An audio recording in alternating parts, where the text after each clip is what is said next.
Ольга Валерьевна, здравствуйте. Расскажите о эпидобстановке на сегодня в республике. Добрый день, уважаемые жители Республики Саха-Якутия. Текущая санитарно-эпидемиологическая обстановка за прошедшие сутки характеризуется по данным Управления Роспотребнадзора 313 случаями заболеваний новой коронавирусной инфекции. Необходимо обратить внимание, из этих случаев 102 случая заболевших ребятишек. Из 211 взрослых 97% представляют собой непривитые граждане. Необходимо обратить внимание, что сегодня в стационары республики попадают в основном непривитые граждане, течение заболеваний которых идет достаточно сложно. Сегодня в стационарах получают лечение 665 пациентов, при состоянии средней тяжести 606 человек, в тяжелом состоянии 53, из них 52 пациента являются непривитыми. Как не раз отмечала глава Республики Саха-Якутия, оценивая текущую санитарно-эпидемиологическую ситуацию и, соответственно, поставя задачи, на настоящий момент основные заболевшие – это те граждане, которые либо были непривитыми, либо же не прошли вовремя соответствующую ревакцинацию. На ежедневном контроле остаются такие муниципальные образования, как город Якутск, Хангаласский, Мегино-Кангаласский, горные районы. Оперативным штабам этих районов поставлена задача о введении ряда ограничительных мер, которые, соответственно, должны приниматься на уровне муниципальных образований. Как вы знаете, вчера было принято решение, по которому с сегодняшнего дня в городе Якутске введен непосредственно режим дистанционного обучения для определенной категории детей. Очно у нас на настоящий момент должны обучаться лишь только ребятишки, которые являются школьниками выпускных классов.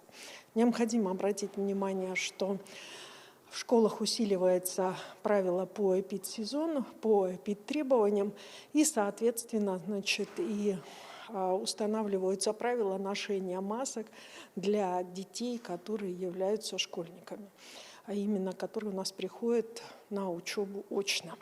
Первым компонентом у нас привито на настоящий момент 76% взрослого населения. Но нужно обратить внимание, что сложившаяся ситуация в том числе и, в общем-то, дает возможность нам еще раз подумать о необходимости вакцинации как единственного способа, соответственно, разрешения ситуации по собственному здоровью. Уважаемые жители Республики Саха-Якутия, обращаюсь к руководителям учреждений и организаций, сложившаяся ситуация в динамике распространения новой коронавирусной инфекции говорит о необходимости строгого соблюдения норм санитарно-эпидемиологического контроля на предприятиях. Одной из форм таких норм является, прежде всего, уменьшение количества и, соответственно, разобщение коллективов. В связи с чем рекомендуем непосредственно направлять для органов государственной власти, органов местного самоуправления правило является обязательным. 50% коллектива на удаленный режим работы.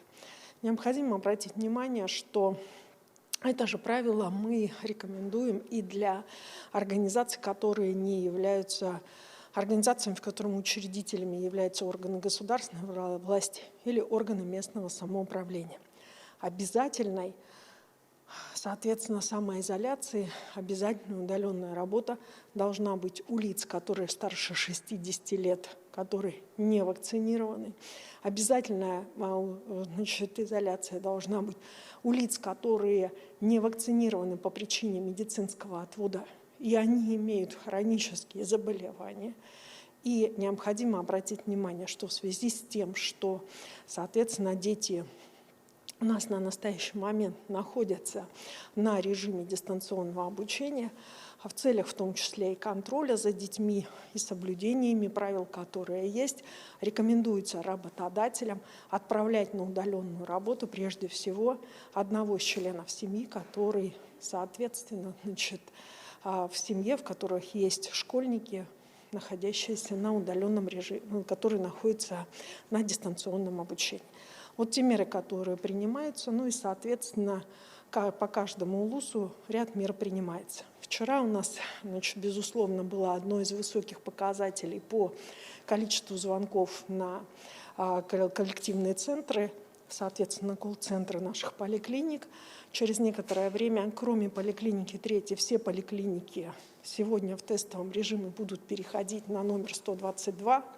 По нему будет осуществляться, отвечаться на все вопросы в целом по коронавирусной инфекции. Ну и, соответственно, отрабатывались все вызовы, которые поступили вчера, несмотря на определенного рода сложности небольшого характера, они все обработаны сегодня за ночь. И с сегодняшнего дня наши поликлиники переходят на круглосуточный режим работы. Спасибо, Ольга Валерьевна.